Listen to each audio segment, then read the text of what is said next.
Hello, everyone. Welcome back to Thomas Podcast here today. Today, we're going to be talking about WrestleMania 39, Friday and Saturday, all in one long video.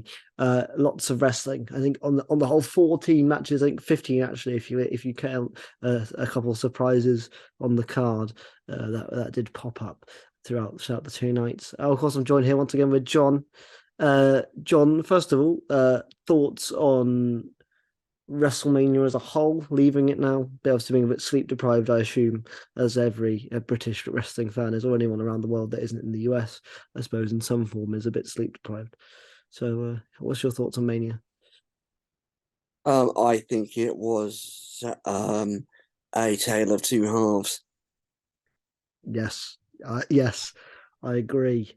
I think some interesting stuff. I think what I would say is like the cards were more balanced this year. I think both of them had potential to be as good as one another, but one night was much more satisfactory than the other, shall we say?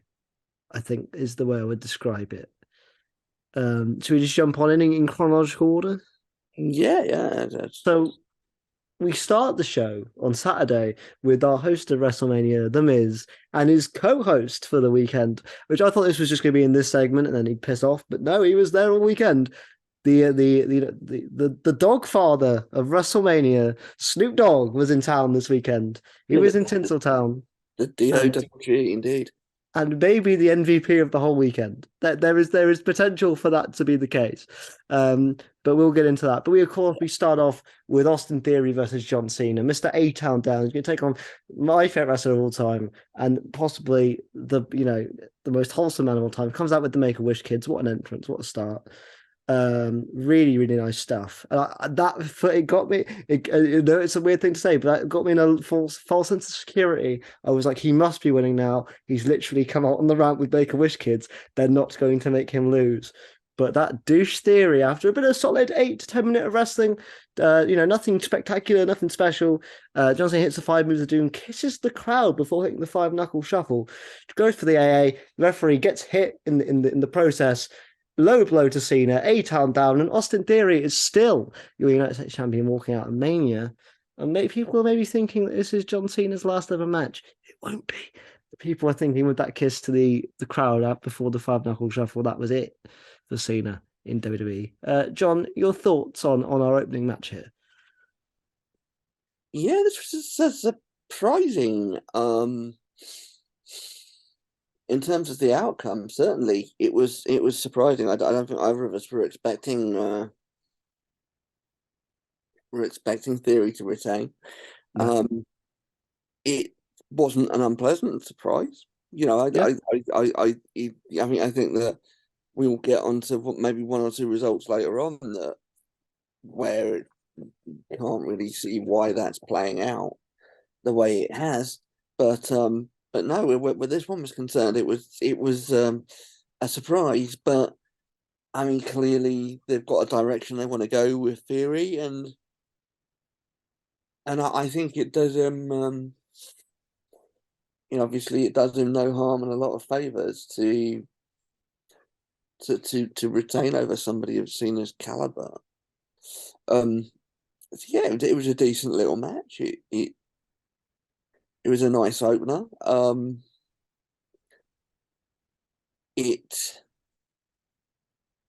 I think it ran the risk of deflating the crowd if you gave it the wrong result as a first opener, but it didn't do that. Yeah. So yeah, it worked pretty well.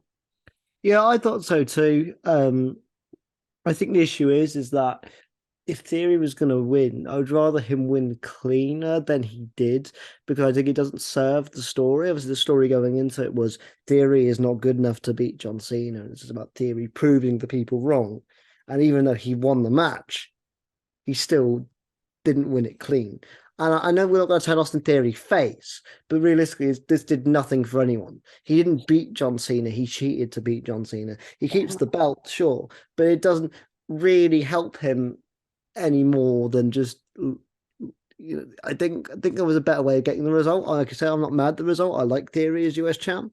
I think it's probably the right call. I think if you lost to Cena, realistically, what does he do? He's not. He's obviously not going to go further up the card just yet. So I it's the mean, right. how many times in his whole career has John Cena lost clean? Yeah, but I think that's why you do it. I know it's like it's not. It's. I think that's what makes the story even better. If he does that, if he pulls it out somehow, that would be even better. I just think that overall, this match, in a sense, accomplished nothing because Theory cheated. If he cheated to win, fine, but he cheated that the whole match. Like there was never a sequence where it was like, oh my god, Theory's keeping up with Cena, but he still has to cheat to win. He was cheating at the whole thing, and therefore I think it just doesn't do Theory any favors in terms of making him a bigger wrestler than he already was. He's just got I the think W on paper, but that's all it is. it's him with the character.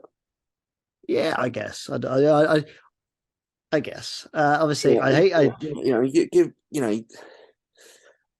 all due respect to Theory, he was never gonna beat Cena clean because the only people that are ever gonna do that are people that WWE are gonna absolutely push into the stratosphere, and he's not that guy.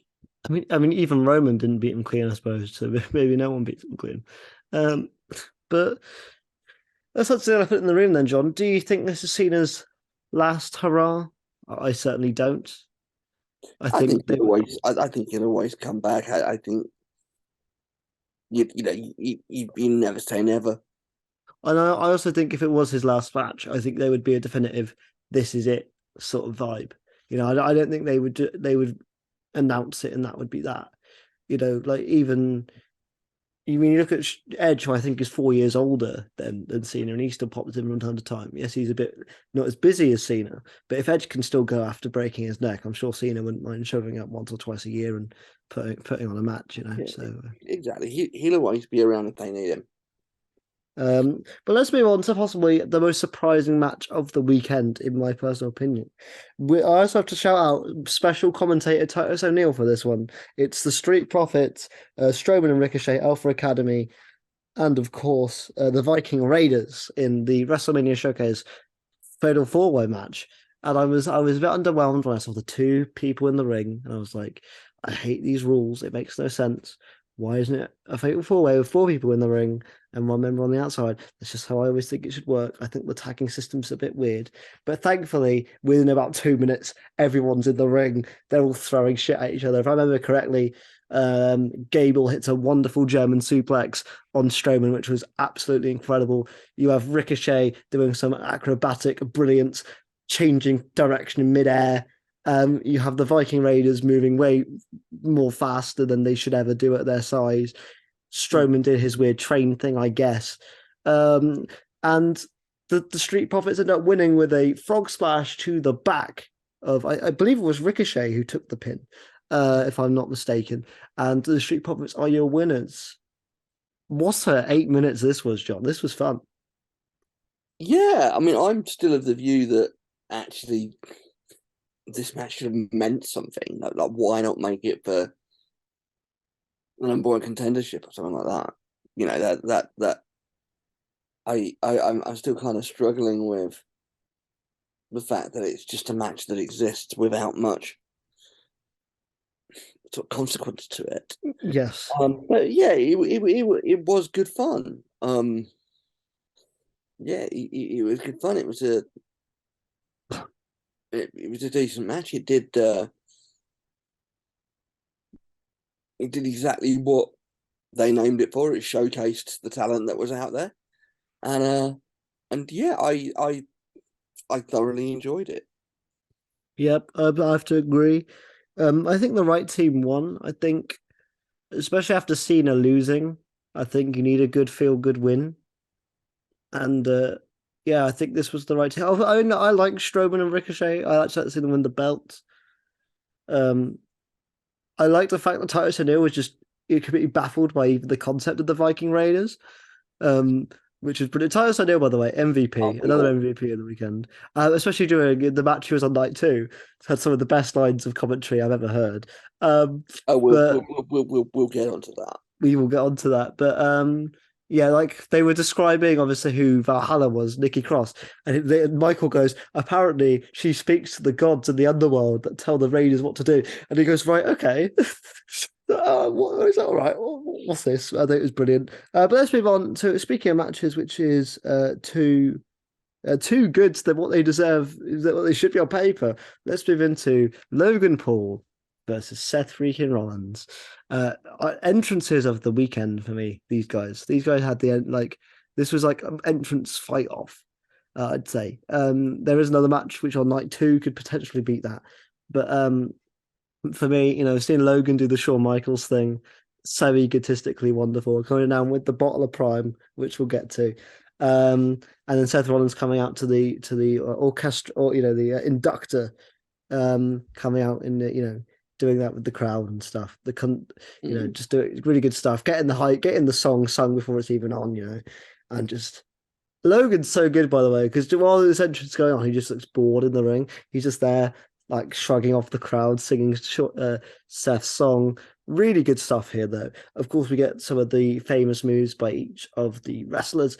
We get Logan Paul's buckshot, so his three amigos. Seth Rollins hit a few sling blades, getting close there with a curve stomp. Logan Paul gets out the way. He does have a go down Logan Paul, and he gets pulled out of the ring by the Bottle of Prime, who it's revealed to be KSI, who's in the Bottle of Prime. And the crowd actually does a decent pop. I was worried they wouldn't have any idea who he was, but the crowd clearly are up to date with who KSI is. Big pop for KSI. And later on in the match, Logan Paul gets Seth onto his table. KSI is giving it the big in, filming him, I assume on Instagram Live or something. And he says, Seth, are you mad? And as Logan Paul's about to jump off the top rope into the table, Seth puts KSI in, and Logan Paul squashes KSI into the table. And after that, Seth shoves Logan into the ring, hits a pedigree, but Logan kicks out.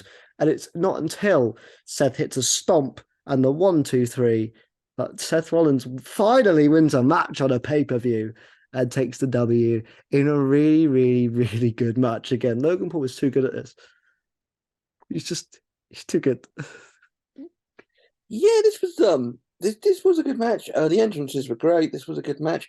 I'm always a little bit confused about, and I know obviously it's all made up, but like if you're coming off a table and you're going to land on your opponent through a table, and through some form of chicanery, you don't go through your opponent, you go through your mate who's dressed as a giant bottle of pop. What is the difference? Why does that injure you, whereas going through your opponent doesn't? Oh no, I think he got legit hurt again. It just.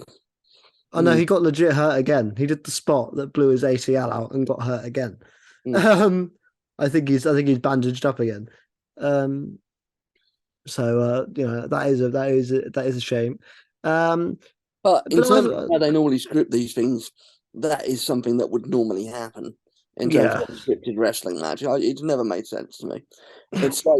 It's like with drop kicks. If somebody hits a drop kick, it's exactly the same landing as somebody missing a drop kick, and yet missing a drop kick somehow hurts you. Yep. It's just welcome to wrestling. It's like even in some ways, like just some moves, like some finishes, like the big ending, for example. But like Biggie is basically putting all of this person's body weight on his shoulder, and his shoulder never hurts. Whereas, it should give him a little bit of pain as much as it should the opponent, but it never does. But that's wrestling. And if we dig one pothole, we can dig them all out. Why do referees not notice that a wrestler's down and they look at the outside and they're like, why didn't the manager just hit them and just instantly DQ it? But that's wrestling. We might be coming on to that, but absolutely. But next match was a bit of a fun one. It was the 6-women tag team match. Trish Stratus, Becky, and Lita taking on Damage Control. And if Damage Control had very little threat before this match, they certainly have none after it. This is one of the booking decisions that really pissed me off.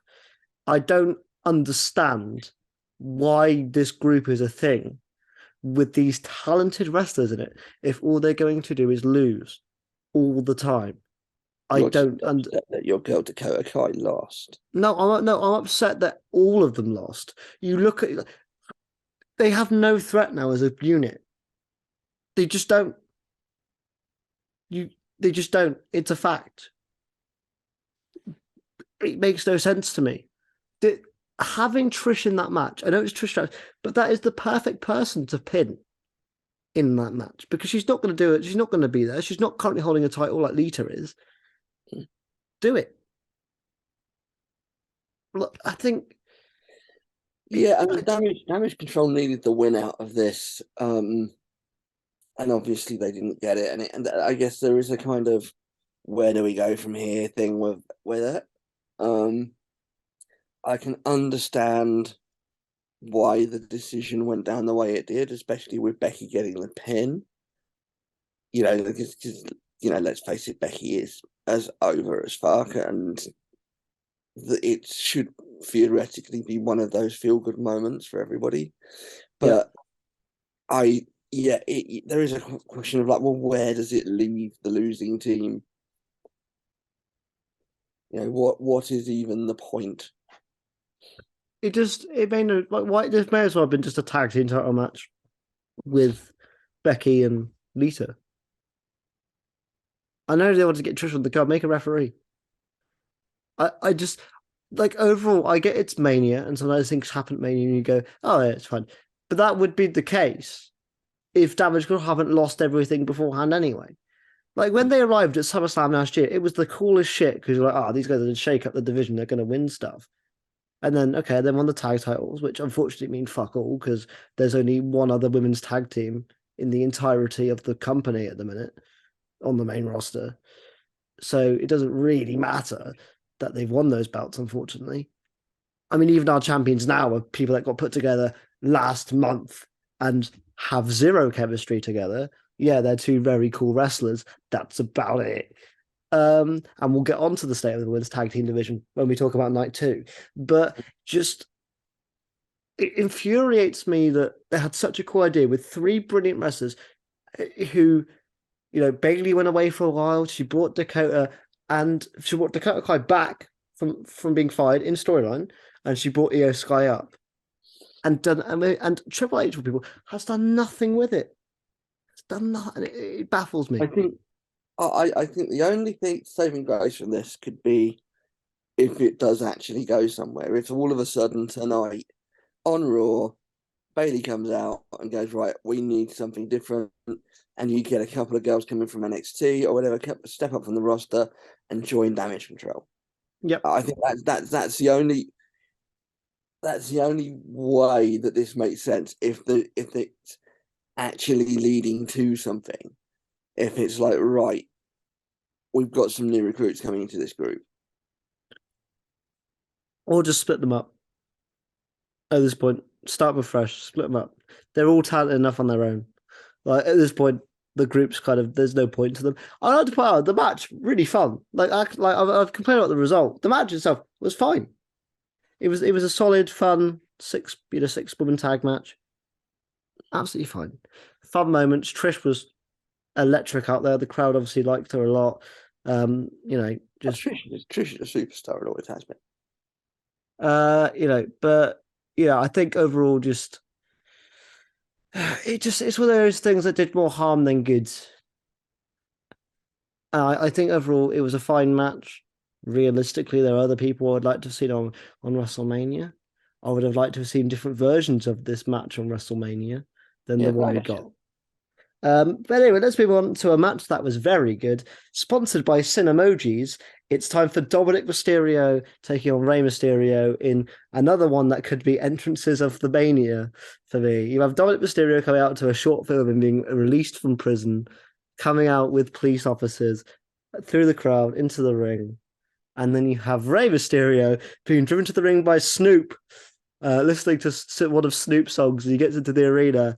Eddie's music plays. Rey with a different new kind of mask as well, which looks sick. Just really good feel to this one. Great moments. Obviously, Bad Bunny is on Spanish commentary. That will come into play a bit later on. Rey Mysterio spanking the shit out of Dominic. That was a great little fun spot. Dominic Mysterio throwing, I'm going to hope it was water into his sister's face. Another really good spot. Again, Rey Mysterio seems to only get fired up when his family are under attack, which is a weird element to the story. He sort of waits and sees they get attacked. He's like, right, no, I've got to get involved. But again, really good stuff. We had two members of the Judgment Day, Finn Balor and Damian Priest, come out to try and distract the referee and give Dominic advantage.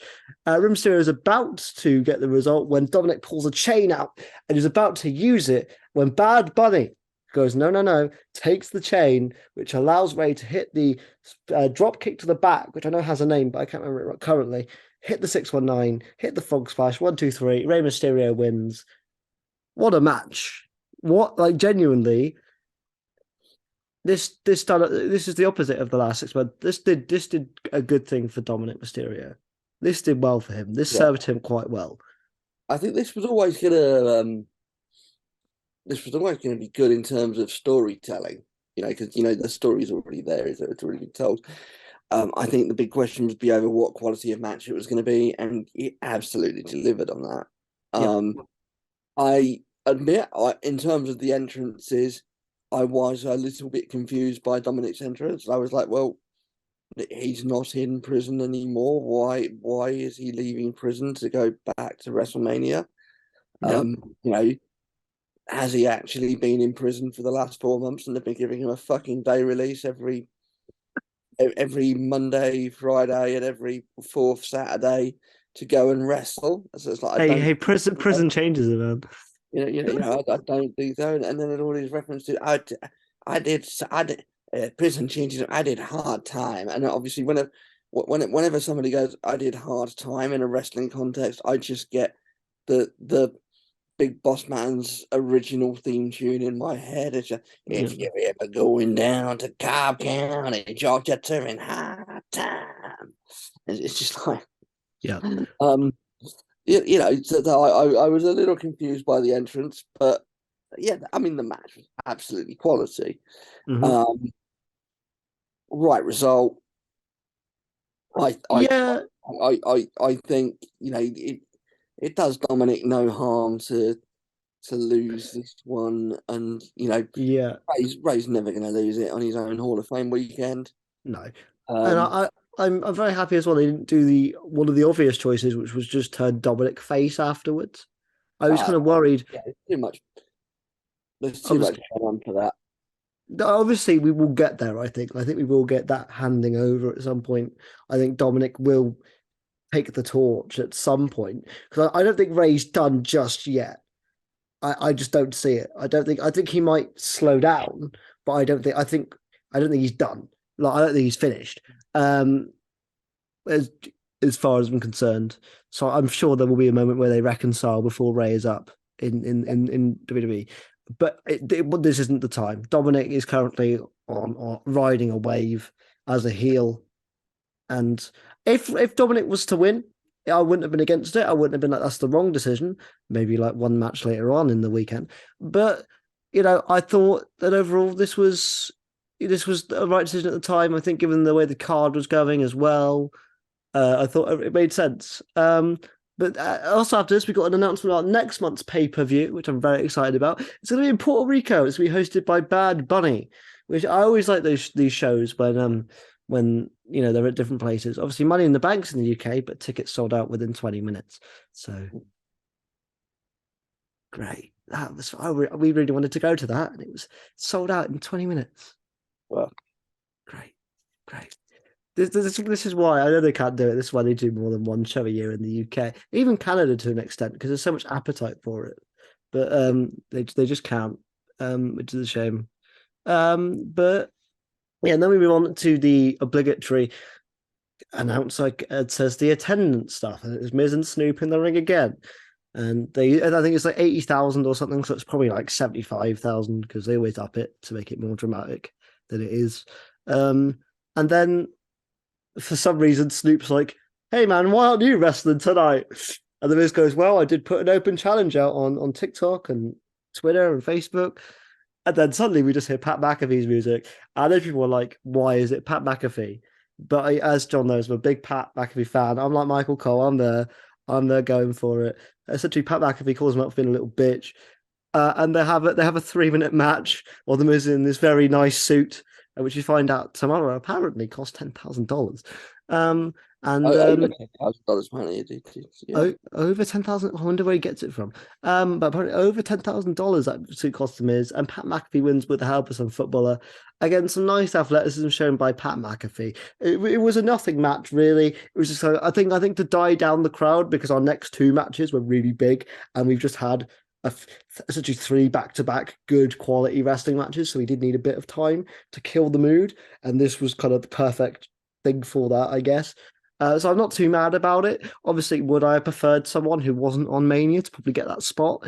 Maybe, but it's WrestleMania, and you're always going to get some surprises. And Pat McAfee was much more welcome than the one they did for night 2. Yeah, I mean, it could have been worse. Yes. As Sunday night showed us, it Yeah. could have been worse. Yes. And I think as well, Pat McAfee is always one of those people that the crowds like enough anyway. Like, they just like him. You can kind of any segment after last year with the stuff with Vince, and I obviously I'm not a massive Vince McMahon fan, but I can't even deny that shit was entertaining. So I think everyone just likes Pat. So just seeing Pat for a few minutes was cool. Yeah. And we can't forget as well, in the US, he's a big celebrity with the football stuff. Like, a lot of people know who Pat McAfee is. He's not a massive name over this side, but with the American football, Yeah, I mean, even casuals know it would be the equivalent of Gary Lineker yeah. going out and just having a wrestling match. Yeah. So cool moment. But now we move on to our 2 main events. I'm going to call it a double main event because I kind of feel the way it was presented made it feel that way to us this evening. And I know let's talk about that, John. So obviously, Rhea and Charlotte wasn't the main event. I know we talked about there was a right for it to be, but I think this was the right call. Yeah, in the order they did it. I was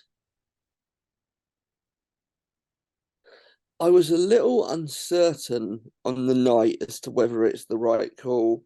Now, having taken in both nights, clearly it was the right call. As we said in the preview pod, this had every right to be the main event, but we weren't sure that it was going to be because we felt that the build-up to the tag title match was actually of a level that could also be a main event. Yep. Yeah, I think this. I think we have. I mean, this was match of the night for me. Oh, okay. It was probably match of the weekend, actually. Ooh. But it was superb. I am not doubting. It was a wonderful title match. I am not doubting. It was 2 wrestlers at the top of their game. As you know, I'm not always the biggest fan of Charlotte. I think she gets kind of forced down our throats a little bit. But both she and Rhea was just incredible. Oh yeah, and yeah, this was the match of the weekend for me. Yeah, without much question. I think there was one match on the Sunday night when could have rival it maybe, but this is probably my 4th favorite match of the weekend. Ooh. But that's a highlight. But so this is still like a 10 out of 10. I think we're doing it dirty. This is still a 10 out of 10 match. Like, don't get me wrong, 2 wrestlers that are really good. I think as well they had the difficult task of essentially the story they were telling. The fan reaction is the opposite of what they're trying to tell. Like, the fans clearly want Rhea to win, and they clearly. I think what you need to bear in mind is that the outcome is also part of the match, and so getting that right also factors into how good a match it is. I think that there are matches this weekend that as wrestling matches could be better, but the outcomes have let them down. I know what you're referring. I think I know what you're referring to, but it depends whether you think it's the wrong call or not. But we'll get into. I think there's a couple of cases we'll get onto where certainly the wrong call's been made. Yeah, but no, I think this was a really good match. 2 wrestlers that just have really good chemistry. Like you say, Charlotte does get the chucked down our throats, but there's one thing we can't deny, and that is that she is a very good wrestler, and she knows how to go. And these 2, obviously, there's a good story there.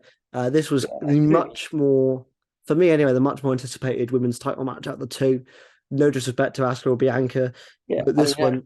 as we said the other night, this is the one that they've built up properly. Yep. And Rhea winning was a great moment. And I don't want to call it a face turn because I don't think it is. I think she's still be part of Judgment Day, but I just think she's too likable now that they're not going to boo her. They just ain't. Yeah. I'm interested to see what happens with Judgment Day because, obviously other results over the weekend didn't really go in their favour. Rhea's now won this, and it's like, well, what are Judgment Day going to be on one show, but Rhea's going to be on another? Yeah, maybe. And obviously it is Mania weekend. Maybe the NXT call up could take her place in the group or something if she's moving and jumping. Yeah. It's not like Rhea needs them. I think Damian Priest and Dominic kind of need that stable. Dominic's going to get a new mammy. Oh, he's going to miss Mammy. It's going to be a sad time for Dominic. But actually, it was a very sweet interview with Rhea afterwards. We have to be a little bit careful about how we pronounce Mummy over, but yeah. Yeah.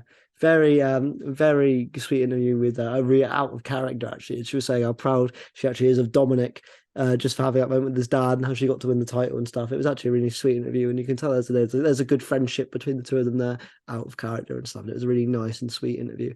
But now we move on to the main event of the evening, the first ever, or the first time a tag team match is main event at WrestleMania since back at WrestleMania 1. It's this how long it's been. It's been that long since the tag team matches main event at Wrestle, and the crowd are electric. Let me tell you this: SoFi Stadium, if it was 80,000, it certainly felt like 160,000 because the crowd were hot for this one. The obviously Savvy and Kevin taking on the Usos. I can't break this match down. It was 35 minutes long, but what a fucking match it was. For me, this is match of the weekend. This was superb because not only did you have your wrestling, you had your storytelling, some really, really, really good moments here. Jay hitting the haluva kick. The Usos hitting the 1D, which nobody has kicked out of, and I'm so happy they used that as part of the story. So when Sammy did kick out of it, it actually felt like something. And it was like a oh god moment. But then the Usos almost went it again with the double super kicks and the double splash. And KO gets there at 2.9 to just save the day.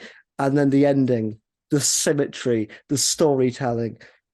Kevin Owens hits a stunner, puts Jay in the corner, tags in Sammy. And Sammy hits one haluva kick, catches Jay in his arms, shades of Survivor Series, puts him back in the corner, hits a second, and then hits a third. 1, 2, 3. Finally, your new WWE Tag Team Champions is Kevin Owens and Sami Zayn. What a visual, what a moment. Tears in the eyes of not only those two, but some audience members as well. Just great stuff. Yeah, I mean, this was perfectly booked. I mean, he does move out of the way of that quite visibly. He does move out of the way of that third haluva kick. Yep. So that they do kind of botch the ending slightly, because he clearly like moves out the way and Sammy just boots the top turnbuckle, but niggles and nitpicks aside, yeah, it was perfectly booked. It was giving the crowd exactly what wanted, perfect outcome. I still rate Rhea versus Charlotte slightly above this. That's fair. It is fair. It is fair. In terms of actually watching it as a technical match, slightly above this. But yeah, I mean, this was perfection. And I think in a way, I'm pleased that it went down this way because it prepared me a little bit for what was to come. Yes. And what I would say is this might be hyperbolic. If this had gone the other way, then our main event on Sunday night would have gone the other way as well. But I think that this going the way that it did kind of, as you know, I had a little doubt about what the outcome might be, and it kind of prepared me for that. Yeah. Without being hyperbolic, though, leaving this WrestleMania and even reflect on it now, that night one of WrestleMania is one of the best nights of Mania of all time. I'm not saying Yeah, it's the best, but it's up there. It is yeah. solid from top to bottom. Even the matches that are a bit are at worst a bit. There's not any bit where you go that was bad. And unfortunately, the issue with it being night one that was this good is that night two had to follow that, and it certainly was a bit slow to get to some kind of level. I'll say that. Yes, Um, from the Sublime to Omos versus Brock Lesnar. And by the way, I am an Omos sapien. I am a fan of Omos. That is his fans, apparently. They are the Homo sapiens. I'm a big fan of Omos. I'm there I for him. mean, I want, I, yeah, I, I mean, I'm pleased that they went that way rather than there's another yeah, way they could go with that nickname. yeah, But, yes. But Omos. I'm a fan of him. He's a nice guy. But I mean, look. Here's I the mean, the, thing. I mean, the MVP for this match was not actually MVP. It was the crowd who, at one point, started chanting "Scoop Slam City." Yeah, yeah. The issue with Omos is. And I hate to say it because I'm in no position. I mean, I'm literally I'm a wheelchair bound bloke, but he just can't wrestle. He has no pace in a 4.5 minute match. In a 4.5 minute match, he was there was two bear hug spots in a 4.5 minute match. Like it, I, the issue with Omos is he's been doing it for a couple of years now, and I'm still not convinced that if he takes a move, he'll be able to get up after it. and you know, I think the issue as well is that with this match, nothing spectacular happened. There wasn't even a spot where you went, "Holy shit!" Like, of course, Brock did a German and an F5, but we expected that to happen no matter what. That's not really a spot where you went, "Oh shit!" That's kind of other things. Like this isn't WrestleMania 3 anymore. We're seeing a small guy lift a big guy. Is that surprising? We see it I every mean, week. well done for describing Hulk Hogan as a small guy. Okay, yeah, but I mean, you know what I mean in terms of I mean, let's face it. With the number of steroids he's allegedly taken, there may be some parts of him that are actually quite small. But yes. But look, it was fine, love but your it was just Hulk. like, do you? Please, do you? No. That Christ, he didn't show up on the three Yeah, days of please don't. WrestleMania. Yeah, love your Hulk. Please don't block me on Twitter like you have at least one of my friends. Um, Um, yeah, he'll tweet about you. Just dash HH. if you ever want to be blocked on Twitter by Hulk Hogan, just call him a racist. I'll tweet those exact words now. For some But reason, I think, for some reason, racists don't like being called racist. yeah, and I what hey, but the issue with this match was, and this is the best compliment I can give it is, it was not as bad as it could have been, and that's all I Oh can yeah, I say. mean, don't get me wrong. It actually surpassed my expectations. Yeah, and somehow it wasn't I even mean, the worst match, it was still dog shit, but it and surpassed somehow, my expectations. it wasn't even the worst match on the card. And Um, I mean, I'm like, I mean, there was a part of me that was. I think I might have even messaged you. I think I messaged you last time. Why are they opening with this? And yes, it's not really the one to get the crowd going. And Brock clearly wanted to beat traffic. clearly Brock's very popular, and we all know that if Brock's not main eventing, Brock is up first, so that Brock Yes, can piss off early and go home. yes, We all remember it with Drew at Mania. yeah, yes. And yeah, it was fine. But like I said, somehow it wasn't even the worst match on the night. Let's go to that though. The women's tag. The problem for me was later in the night, Bobby Lashley literally came out and was paraded with the Andre the Giant Memorial Battle Royal Trophy. And I'm like, why, when they've been feuding for the last couple of months, why have we not got Brock versus Omos versus Bobby Lashley? Yep. Or even just Brock versus Bobby again would have been fine. Well, no, you need Please to and do thank something you. with Omos, but like then Do you? at least you got two guys that can fucking wrestle then. do you have to do something with Omos? Can you not Yeah, win the you battle do, because royal? we know why Bobby was suddenly available. That's not unexpected. So like, why not make it a triple threat match?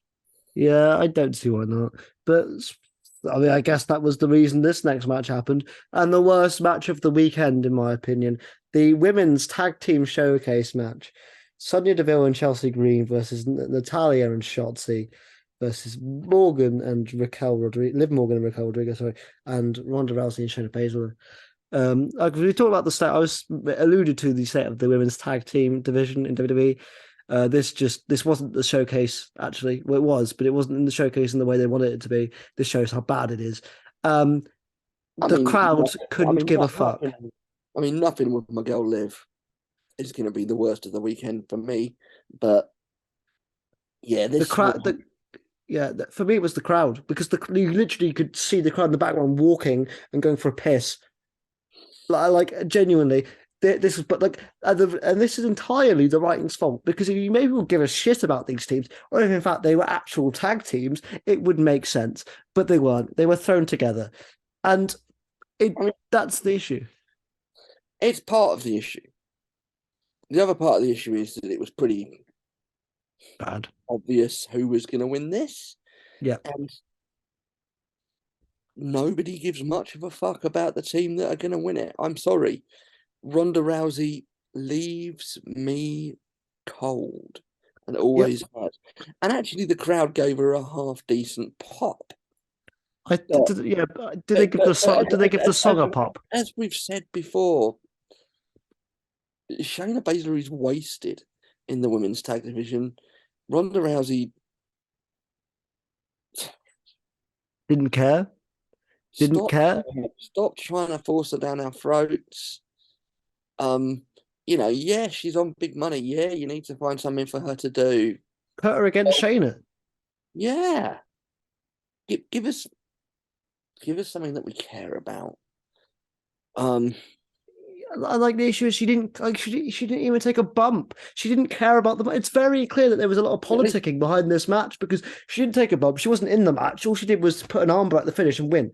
And to me, if she doesn't, The one saving grace with this, I think, is that actually it gives us a bit of a further forward direction for the women's tag titles because now you can actually take Ronda and Shayna, you can put them against Becky and Lita, and you can give us a half decent feud. for 2 months, and they'll struggle to find another tag team to do it. But Well, they could do, like but that 2 months gives you the opportunity to form another tag team.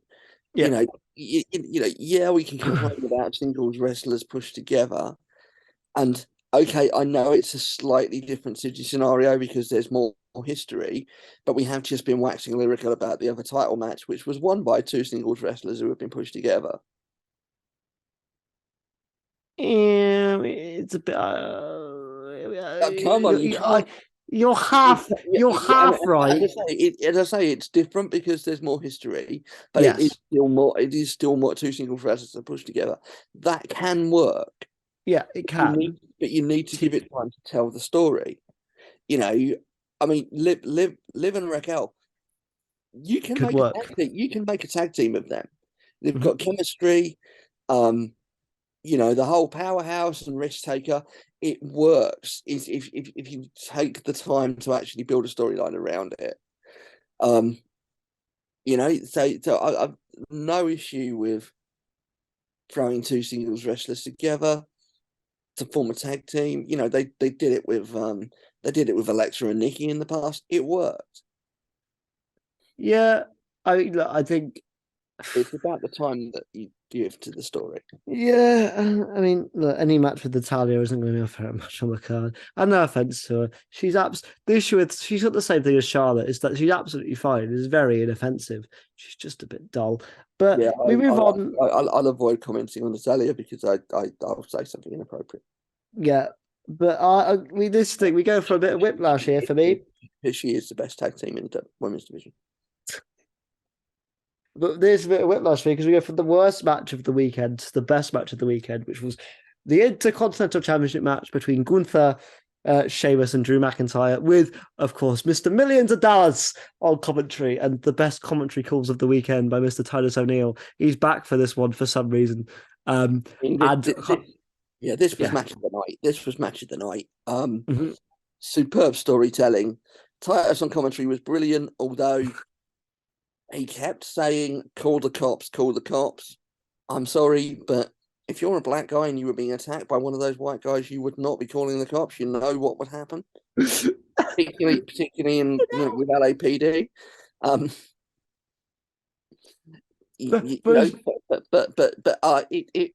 This was incredible, and actually, much as we both wanted Sheamus to win, much as we might have predicted Sheamus to win, I can understand this result. I'm just happy that the crowd wanted Sheamus to win. This result, it was a brilliant match. It does Gunther all the favors in the world to win this match. I still think they're going to push him to the fucking stratosphere. So at some point he is going to lose the belt. They referenced the fact that he went an hour and a quarter in the Royal Rumble. So I really think that, and actually I think that could point us towards that where his next feud might come. You could. I think that. Well, we'll get onto that. But yeah, this was just brilliant. As I say, it's not quite Ronda versus Charlotte for me, but it's bloody damn close. Yeah, I mean, look, here's the thing. This wasn't a wrestling match. This was a fight. And I mean, because I mean that for the first. What we were there for. For the first 10 to 12 minutes, it genuinely was. There was barely any wrestling moves. They were just hitting each other. Like 29 strikes across the chest. I mean, and we cheered every single bloody one. And the fact that they're being normally the issue with Gunther in a stadium is because of the acoustics. You can't really hear the slaps too well. But Jesus Christ, you can hear them in SoFi. I mean, and you can see the welts on Sheamus's chest. We had a really good story with Drew and Sheamus as well. How long were they going to work together? And they instantly took Gunther out so they could fight each other. You had the crowd turning on Drew and really wanting Sheamus to get the W. As we all did. Yeah, as we all did. And it ended in I mean, look, Titus O'Neil saying "call the police" is my favorite call of the entire weekend because the cops. You just had Michael Cole and Corey Graves cracking up because they were like, "What on earth is this man saying?" Titus O'Neil is brilliant, and we all love him. And anyone who hates on Titus O'Neil, I don't know why. He's the best. If you don't like Titus O'Neil, you have no soul. Like he's just like even outside of wrestling. There's a reason that he gets put in these spots. It's because he is genuinely one of the nicest guys out there, and it's impossible not to like him. Absolutely. Great ending to the match as well with the powerbomb onto Drew McIntyre. Powerbomb Sheamus onto Drew McIntyre. Sheamus rolls out the ring. Drew McIntyre gets pinned. And to me, that still signals it may not be the end of the Sheamus Gunther storyline. So yeah, I think overall we are going to a place of it will be Sheamus who does take it after Gunther gets that number of days, I just think the fact Sheamus wasn't pinned here, the crowd really want it. We can build up. We can even build up to it again with it being Sheamus is last. Thinking that might happen at Money in the Bank. It would be the place to do it. Would he beat the Reign? But he can't be far away. He must do. When's Money in the Bank? July. 3 months is that must be enough time for him to get past the record. I don't know what the record reign is. But if he has got that, I think because you can build up to kind of like a Kofi Mania sort of thing where Sheamus has to go through the mid card on SmackDown, and essentially Pierce goes, "Look, this is your last chance. This is your last chance. If you don't win here, you don't get it again." Because people, I think as well, Sheamus has been such a worker for the company that he deserves to be known as a Grand Slam champion. He does. And congratulations to Kevin Owens, by the way, who is a Grand Slam champion after this weekend. As deservedly so. This match. Does Sheamus not already qualify as a Grand Slam champion, having won the US title? No, you have to win both now. They've changed the rule. Okay. They've changed the rule to both mid cards.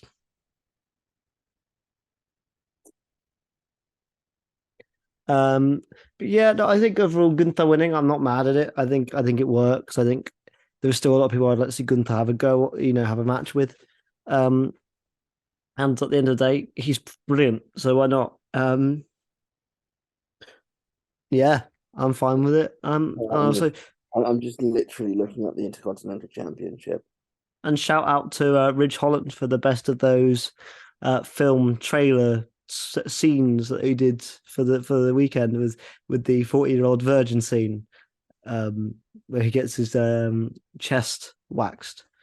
Yeah, I think it would take us past that.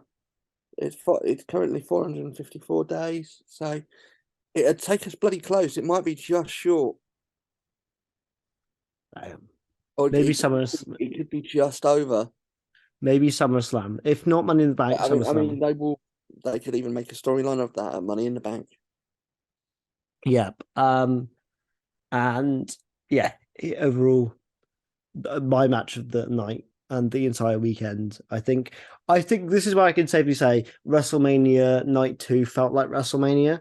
I think from here on in, there's not a bad moment. There's a funny moment, a really, really funny moment, but there's not any bad stuff anymore. Like everything is somewhat entertaining in some form or another moving forward for I me. think there's some bad booking, but not necessarily bad wrestling. Next up, though, and this is going to be interesting. I think it's clearly one of the bad booking moments you're talking about. It's Asuka taking on Bianca Belair in a Raw Women's Championship match.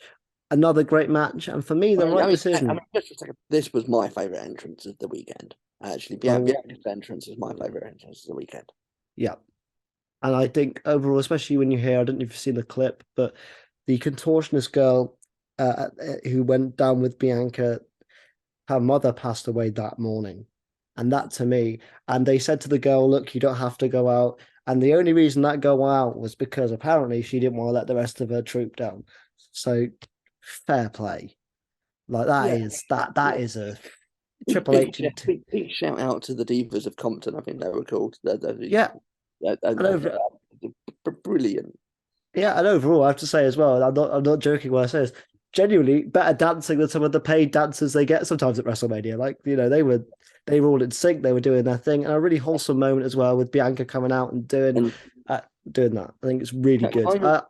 Kind of like you with Cena with the Make a Wish kids. I was like, once they'd done that, I'm like, all right, this is where we're going with this. Yeah. I mean, look, there are parallels of her now being the new John Cena in WWE. I think, like you said the other night, when you were like, she's the ambassador, she's the go-to person. They get to do these events and these things. They were never gonna turn her heel. And I agree with Cena losing this. And I mean, don't get me wrong, there were one or two moments when actually they could have gone for the heel turn in this match. Yep. Because she was getting frustrated because things weren't working. She was trying to end the match early because the longer it goes on, the more dangerous Asuka is. And yeah, this was a really good match. I just wish that they'd done the storytelling before it. Yeah, I think that would have got the crowd more hot for it. The crowd did get into it eventually. The issue is they didn't care for the first bit. Asuka had a really cool entrance as well. Obviously not on the same emotional tones, but it was really cool. He had like a few Asukas out with different masks and stuff, and that was kind of a nice entrance. Asuka's got one of the best themes in WWE today, in my opinion. I love Asuka to bits. And unfortunately, she doesn't win here. She's now on a WrestleMania losing streak. I think she's never won at Mania, and she's lost 6 times, which, considering she is the undefeated person at NXT, shows how bad Vince booked her for the first few years. And I don't think this is bad booking for Asuka. I just want Asuka to win a title, please. Actually have a good run with a belt, because she was given it when she won Money in the Bank in 2020 because Becky was pregnant. But you've never had that really good Asuka's won a title match. She's won belts in the Thunderdome. I don't think she's won a belt in front of a crowd, though. I could be wrong. But overall, great match, really solid wrestling. The ending was super cool with Asuka having Bianca in the Asuka lock, and Bianca literally John Cena-esque powering out KOD. powering out of a submission to KOD 1, 2, 3. And you sit there and you go, yeah, she is the new John Cena. I don't mean that in a derogatory term. I think WWE is a family company. They're going to have that one character in one of the divisions that just is that public face that they're probably never going to turn here. And it's nice when actually that is somebody wholesome rather than it Yeah. being somebody that's actually a bit of a dick that's being forced down your throat. Yeah, and I think overall as well, it's a bit different to Cena, and I love Cena. I'm not going to hate on him, but when he even in like the mid 2000s, early 2010s, he wasn't really ever the best wrestler. Like he got better. Like I remember his US title run in 2015 and his subsequent matches with Styles and stuff. He definitely has grown as an in-ring performer. But back when he was on top, he wasn't the most interesting guy on the card to watch. Whereas Bianca can actually wrestle. You always had guys like Randy and Bryan and stuff like that, or Edge who were more watchable. Yeah, absolutely. But is this one of the ones you think it's a missed booking opportunity, or do you think this is fine? I would have booked it the other way. Yeah, I think I think our last 3 matches on this card, not counting the non-event, I would have booked the other way. I agree. I agree with 2 of those. One of them I disagree with, but we can get into that. But our next match. Don't say you would. This is what this is about. This is about conversation and having. You're a bit of an Edge fanboy, aren't you? So I'm not talking about that one. Oh, you know what? Okay. No. Our next match was again Snoop and the Miz are back, baby. Here to do the attendance, and I'm there going, who's it going to be this time? I gotta be honest. I was hoping. I was like, it's going to be Randy Orton. It's going to be Randy Orton. It wasn't Randy Orton, but like a really good build up, by the way. Because Miz was like, "You made me wrestle in a over $10,000 suit." And Snoop was like, "My bad," and he was like, "Oh, no, thank you for apologizing." He said, "No, I meant my bad." And then we finally hear, "Here comes the money." I was there like, "Oh God!" But the crowd were hot for it. We can't deny the crowd popped their ass off, which even led to Shane going on the bike and genuinely crying and saying thank you. But anyway, before that, we had a really funny moment where Snoop was like, "I'm out of here now. I gotta go," like he did the night before. Brilliant stuff. I think even on night 1, he got the ref to hold down the rope for him to get out of the ring, which was really funny. And this is actually a tale of tragedy because literally half a minute into the match, Shane tears his quad. And although there's obviously an element of like, oh, it's Shane kind of hurt, lol, that is genuinely gutting. That is so gutting. For him, I mean, I don't really want to see a Shane McMahon match, and the way they recovered it was hilarious. But I mean, it was a wonderful tribute to his father. Yeah, but I mean, I'm just sat there going, Bobby Lashley, Baron Corbin, LA Knight, and just listing off the number of people that they could have given that spot to. Even someone like a Riddle. There's so many people they could have given that spot to. The New Day. I gave it to Shane O'Mac. And I mean, full credit to The Miz and Snoop for actually on the fly coming up with something there. Yep. Snoop, just on the fly coming up with something there. 1 punch, 2 punches, knocked out, a doggy elbow, actually a nicely delivered doggy elbow, by the way. Somehow the best and worst people's elbow I've ever seen, because the run up was so lackluster, and then the jump at the elbow itself was really good. Deliberately so. Yeah, but it was like the most casual thing. But the height he got in the elbow. I mean, look, here's the thing. I think there was shit happens. But if you're going to put a 53-year-old man into that situation, a 53-year-old man who is not a professional wrestler, you're running that risk. Yep. And there's going to be guys in the locker room that are watching that, and they're going to be like, "The fuck? I could have gone out and done something there." Yep. And look, for me, the biggest people missing out, where the New Day should have had some presence on it. I know Xavier Woods did the 2K stuff. I do not count that as having a presence on WrestleMania. He's essentially doing an advert for WWE 2K, which I don't mind. I think it's a smart way of doing it, but the New Day are way too fucking talented to not be on Mania, and they've done too much for this company. It's like Bobby Lashley, like even LA Knight, I would say he's been one of the best characters of the past 3 months. You know, like Corbin, where the hell? This is why I don't understand why they don't put the Battle Royal on Mania. I know obviously it's a bit of a dead match and nobody really cares to like the final six, but at least you get people on the cards and it's not on SmackDown, which people aren't really going to watch because the Mania before the SmackDown for Mania is normally quite inconsequential because they're not going to do anything too risky the night before. It just isn't going to happen. And at the end of the day, Shane coming down, yeah, it was a fine moment, whatever. Like he's got a good theme song, so at least you get to listen to that, and it's always like a fun little thing. But you could have done this to build up a return. Like Randy Orton and Riddle are in LA, they're probably going to show up on Raw tonight. Yeah. Just put them in the spot. One of them. Hearing I Hear Voices would have been a great moment. Like it just would have. Just do it. Just even if it's an RKO 1, 2, 3. So much better than Shane McMahon.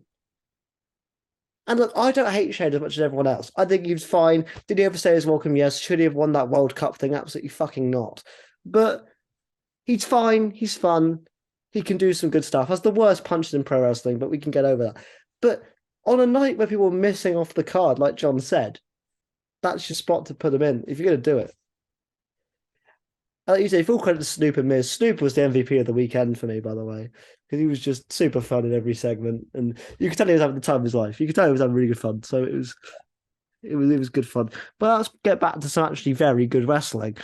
Time for the Russell Crowe Hell in a Cell match. Oh, sorry, the Hell in the Cell match. For the Hell in the Cell match sake. And we had Brood Edge and Finn Balor come out. The Brood Edge thing has lost all of its cool qualities. Edge's entrance was phenomenal. Yeah. I thought it was great. I think they need to stop using the Brood theme now. They've just kind of lost its luster with every like big match he does. He just comes out to the Brood theme for 10 seconds to only switch to Metalingus. Just pick one or the other now. Yeah, I didn't mind him doing that here because he got the crowd. Yeah. But no, a very good match. A match hampered, unfortunately, kind of hampered the story a little bit with obviously the demon being cut open. Obviously, the Finn Balor is not a real demon, so you do have to stop the match. And they did apparently staple his head at that moment during the match, which is why fair play to the guy. Which is why they put some numbing cream and they stapled his head together. Obviously, that's why they didn't pan to him at all. And they continued on wrestling, and it's a very cool spot. We got some really cool spots here, though. This felt like a story ender, although the story has gone on way too long. It just has. I think part of that is because Edge kind of pops up and disappears, so it does feel a bit stilted, and it just feels like it's gone on forever. And it's kind of hampered the Judgment Day somewhat because they can't really get into another feud because Edge is going to come back in 2 months, so they kind of have to just do a micro feud and then start again. Like they had a really cool thing with the Usos for like 3 weeks, and then Edge came back, so they had to stop doing that. It was like, oh. But this felt like the story ender. Really cool spots. You had Edge in the corner with the kendo sticks. You had the spot which led to Balor bleeding, which was the just chucking a ladder at his head. Nice. Yeah, just chucked it. You had a really cool moment with Edge doing the execution DDT off the ladder. That was sick. You had Finn Balor doing the coup de grace from the side of the cage into the ring, into the table. And of course, Edge hits the spear and does a concerto to win. 1, 2, 3. Edge wins. Another solid match. It was a match of the weekend, but it wasn't going to be. I don't think having so much can do that unless it's a really big blood feud that you really care about to a high degree. But overall, a really good match and another really good part of this chapter. And how I would describe it is a worthy ending to the chapter of this feud. Yeah, it was an excellent match. It was clearly a feud ender. Would I have switched the result? Yes. I think losing this match does Edge no harm and does Balor a lot of favors because Balor is there on a full-time basis. But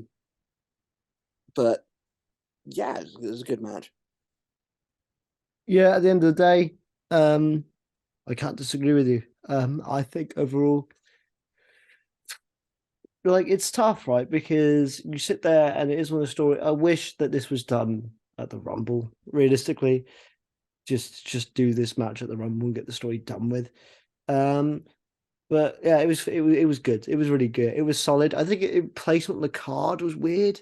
You put it like I think overall this probably should have been the opener. Realist. I know obviously Brock wants to go home, but it the card felt weirdly balanced on night two. Before you get into the It's end, the card very felt much weirdly stacked balanced. towards the second half of the card. I think that's not only the quality, but I think that's kind of what's ruined the luster of night two.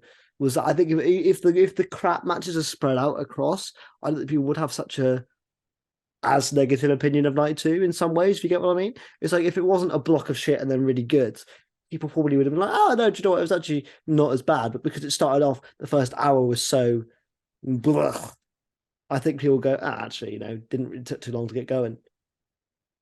Mm. I think overall they did it wrong. I think Brock wanting to go home early kind of spoilt night two of WrestleMania in some ways. But anyway, the main event time, entrances galore. I think we're going to disagree here, but first of all, let's look at the entrances. Cody didn't do a special entrance, but he didn't need to. His song is special enough.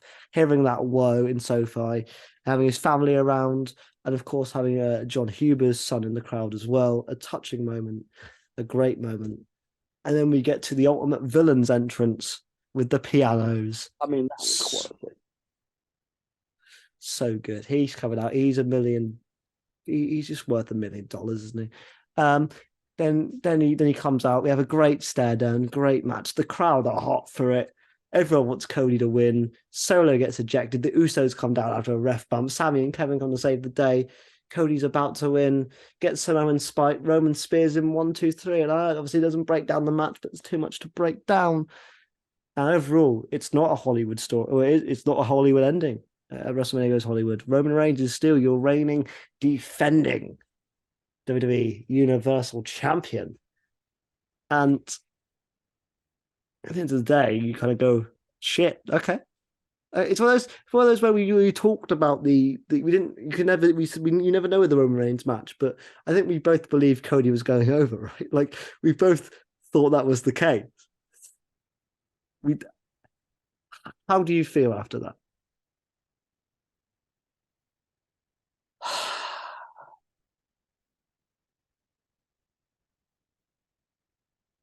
So,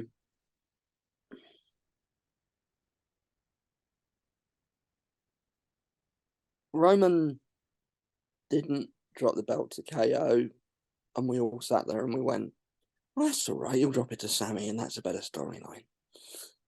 And then you get to the Elimination Chamber, and he doesn't drop it to Sammy, and we go, well, that's all right, it's going to happen at WrestleMania, and it's understandably going to happen at WrestleMania because it's a better storyline if he drops it to Cody at WrestleMania. And here we are. Yep.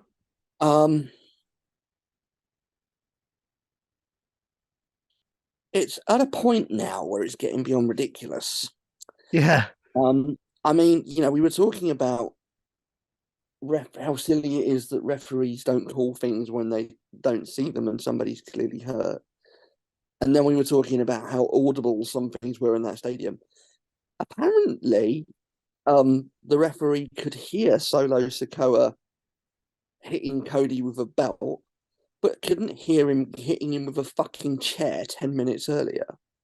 Yep. Some baffling booking. I'm not happy. I'm not happy. I don't get this outcome. I don't understand it. And the number of viable contenders in the WWE where you can sit there and go, oh yeah, Roman's going to drop it to that guy is diminishing rapidly. Yes. And we all know that Roman's about to be taking some time off. This was the opportunity to have him drop the belt. Yep. I just hope that at some point relatively soon we're going to be getting a rematch, and that will result in the title switch. Will it be a kind of law of diminishing returns? Yes, it's not going to be as big a moment as if it happens at Mania. I mean, and also it's obvious now. If there is a rematch, it's obvious. What? If there's a rematch, it's obvious who's going to win it now. If they do it's obvious. Like if they do a rematch, It should have been obvious last night. It being obvious doesn't matter. It being obvious doesn't matter when it's WrestleMania, because WrestleMania gives you fucking obvious outcomes. You know, I really think they've shot themselves in the foot here. I really do. I mean, yeah. I mean, can you move the story forward? Well, yes, you can, because the Usos have now dropped the tag belts, so you can get a bit of needle with Roman and the Usos. Right? Oh, you've let the bloodline down because you've dropped the tag belts to those two guys over there. And it could sow a bit of division, and you finally get Roman losing his support. But it's like, it's been 2.5 years, man. Yep. Yeah. For me, I think it's an okay decision. I don't think it's a bad booking choice in terms of Roman winning. I think the way they did it was dumb. I think Solo getting ejected when he come back out is ridiculous. I think if someone else joined the bloodline or there was just some extra help, fine. Would it have been a bit overbooked? Sure. But I think don't eject Solo if you're going to use him in the end. Doesn't make any sense. I think Roman keeping the belt is fine. I think it is. I think you can do more with it. Could this have been the moment? Absolutely. Should it have been? Probably. You're running out of things that you can do with it. That's the Of thing. course you are. And I think overall, at the end of the day, realistically, in the initial plans, this probably wasn't meant to be Cody's time. It was meant to be The Rock's. And then they panicked. They put Cody forward early and they went, well, The Rock said he wants to do SummerSlam and we kind of want that match. So, yeah. But if this Rock match now doesn't happen, you've just extended this storyline for no reason. You have Raw and SmackDown without a champion for another few months, which is stupid. And I have no hate towards Rowan. He's been brilliant throughout this. Every time he showed up his box office, but like you say, it's 2.5 years of the same shit over and over and over again. And look, yeah, when you got a heel champ, yeah, they can be great. They can do all the way, but they're there for a finite period. You know, the whole point of being a heel champion is that at some point you give the crowd the moment. At some point you lose the fucking belt. I mean, even just lose one of the fuckers. If you want to extend his record, then keep the one that he's had for 2.5 years on him. Have him fucking drop the other one. Yep. Do something. Overall, now you sit there and you go, well, is it even going to be Cody? Because you've got Seth Rollins, who deserves another shot. You've got Jey Uso and the Usos, who could have a storyline there. Those aren't good options because they're rehashes. Like it's not like I'm sat there at 4:45 this morning, shattered, tired out of my fucking brains, and I'm sat there going, "What was the fucking point?" And by the way, I've said as well, before the overbooking shit, the match was fantastic. Like it was a great match. A brilliant match. And the perfect way to end that, right? The perfect way to put down this guy that's been in God mode for 2.5 years, that's on a different level to everybody else, is actually to have somebody go give him a triple crossroads and pin him for the 3. Not to have 2 crossroads and then have some cunt that was thrown out 10 minutes earlier smack him with a Samoan spike and then get taken down by a bloody spear. Yeah, and like some fat bastard in a suit distracting the referee. Like I'm sorry, but I was fully prepared for him to kick out of that. By the way, I was feeling like, oh, that's a. I wasn't. When that happened, I was like, oh shit, they're gonna do this. And like, I don't mind Roman winning. I think that could have worked better. It was booked better. I think the actual result is fine. Like we talked about on Friday, there is a way they could do it, keep him going. Yeah, but it was the manner. The result's fine, but the other result would have been a lot better than fine. Yes. And I think overall it has the main event of night 2 of WrestleMania, which much as you split it into 2 nights, it's still the main event of WrestleMania. Yes. Not leave you sitting there going, well, that was fine. Yep. It should leave you going with that was a moment that we're never going to forget, and that could have been it. Especially on a show just called WrestleMania Goes Hollywood. It is literally the Hollywood ending, and either they either have something up their fucking sleeve, and I hope they do, to make this the reason, or two, Triple H panicked and went, well, everyone thinks Cody's going to win, so we have to let Roman win. And three, I hope Roman has changed his mind, or there's sort of something out that he's not taking a prolonged break, because if he's not back till SummerSlam, what was the fucking point? That's the point of WrestleMania. You know, I get, yeah, everybody thinks so-and-so is going to win, but you look back over 90% of the previous WrestleManias and you look at the main event and you go, well, yeah, everybody thought that guy was going to win. And they fucking won because it was giving the people what they wanted. Yep. Overall, it's just baffling. I'm annoyed. It's baffling. At a point where you go, okay, I'm not downright saying the decision is bad, because it could turn out to be one of the best decisions they've made, and I will judge in 6 months when he loses the belt. What I want to see tonight, right? This is right for me, right? What I want to see on Raw tonight, I want to see Cody come out, start cutting a promo. Literally 2 minutes in, Gunther comes out and interrupts him and basically goes, I lasted an hour and a quarter in a Royal Rumble. You were in there for 5 minutes and you fucking blew it. Yeah. And just give us, and make something of that. Give us a proper feud between Cody and Gunther for a little few months, and just push Roman into something else, and just sort this mess out. And look, if this is leading to The Rock beating him, that would have been cool a year ago, right? That would have been fine. But now it's up to the point where you go, oh, so he's a part-timer's going to get beaten by another part-timer. Great. I mean, let's face it, with the number of bridges that The Rock supposedly burning in Hollywood, he may not be a part-timer for much longer. Yeah, and like, here's the thing, right, is that I know we've spoken about this podcast in the past, is that Rock Roman match doesn't need the belt. You could still do that match, and people would give the same amount of shit. They'd probably give more of a shit without the belt, because it would be a less obvious outcome. They would genuinely. You could have him drop the belt and literally have The Rock come out the next night and go, who's the bloodline now? And there's your feud. Yep. And instead, we'd all sit here and go, well, okay, who's next? And not in like a cool, oh, who could it be? In like a literally, who've you got? Because we've ran out. Like, yeah. Sorry, who's not had a go over the last couple of years? Randy. Okay, there's one. Randy. Riddle did, but Randy didn't. I don't think. Well, properly anyway. I know Riddle got a match. Randy certainly didn't get a. If you got a match, you didn't get a big one. Randy's one. You've got one. That on the top of my head, I've got one person. Because they certainly ain't going to do Sheamus. Like, John Cena, they've already done it, so they can't do that anymore. Give me Roman versus Rhea Ripley at this point. Like, that's, you can't do any of Sammy or Kevin. They're done. Roman versus Ronda Rousey.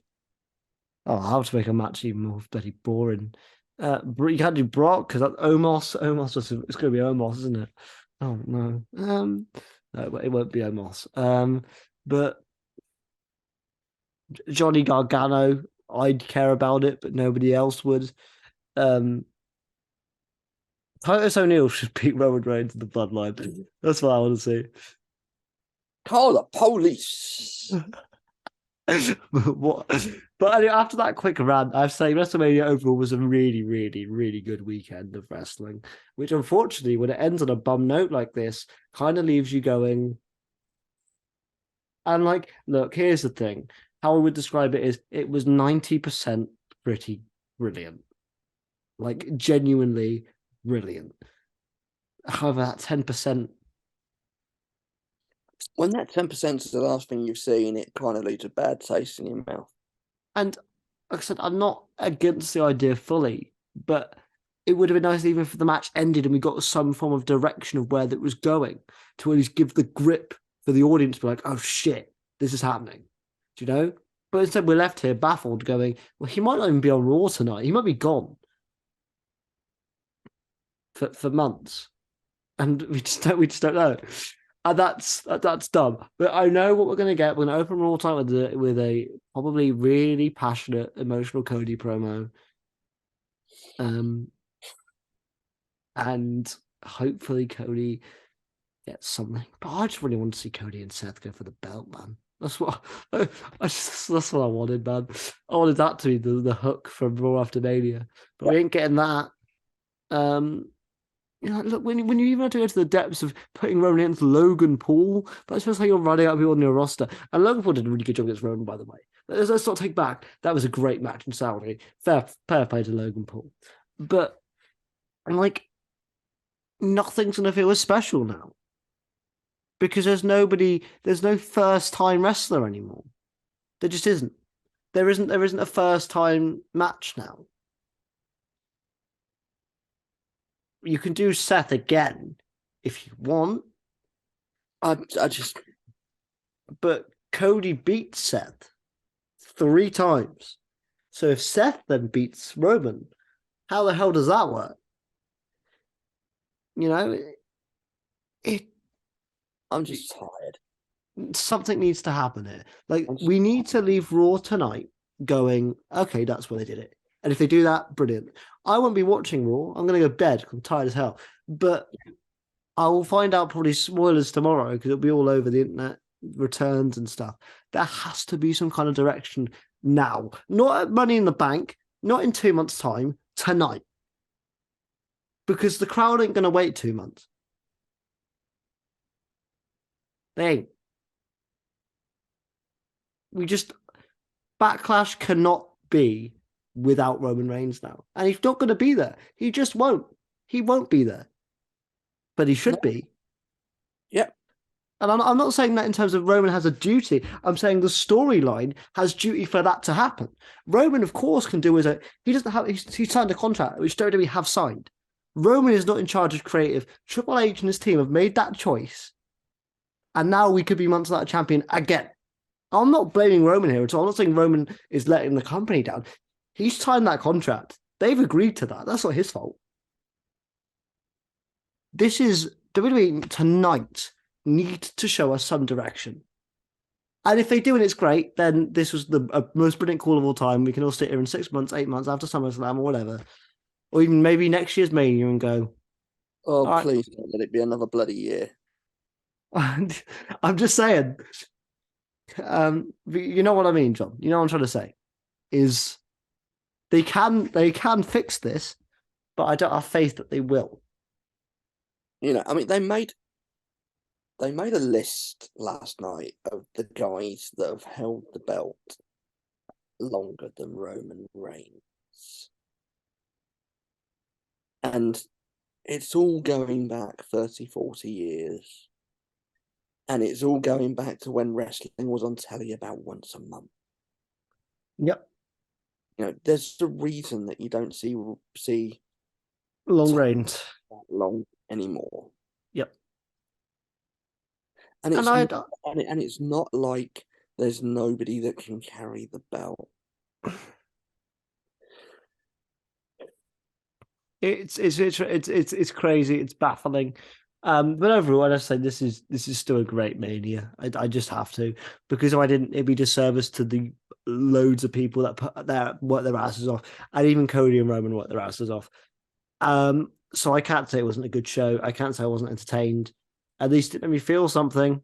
Obviously, quite clearly, we're feeling about it. It's given us emotion, unlike some Manias where we've left and gone, eh.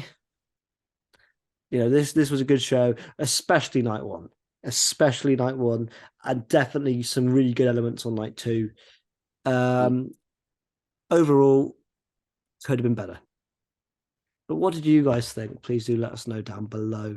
We will be back at some point, maybe Money in the Bank. If Backlash is good enough, we might do a video on it. Mm. Hell, if they give us more Roman Reigns story, I thought we might have to do a Backlash video now, just because we've said it. We've said this thing about making it a good story. If they give us something, I'll make a video on Backlash. I don't care. Just make Backlash. I'm not holding my breath. I won't stick that in my calendar just yet.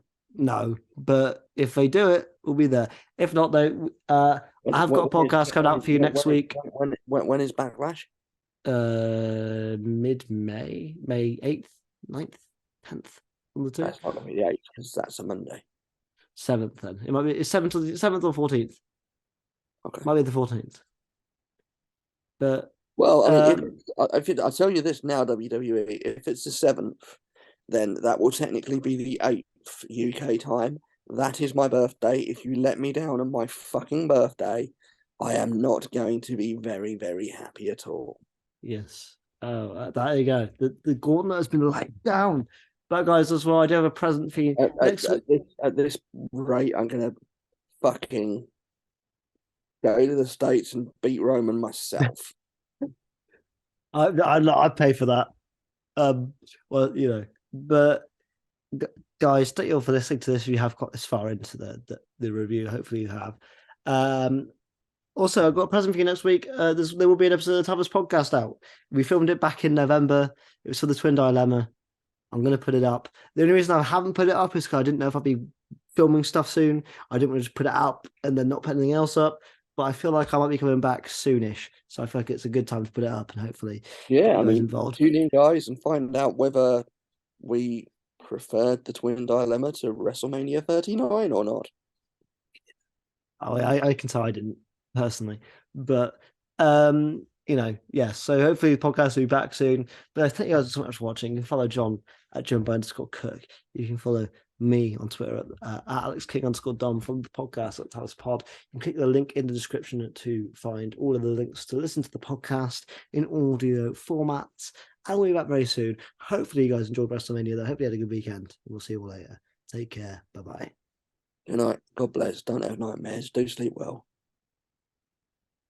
Oh, oh, oh, oh, oh.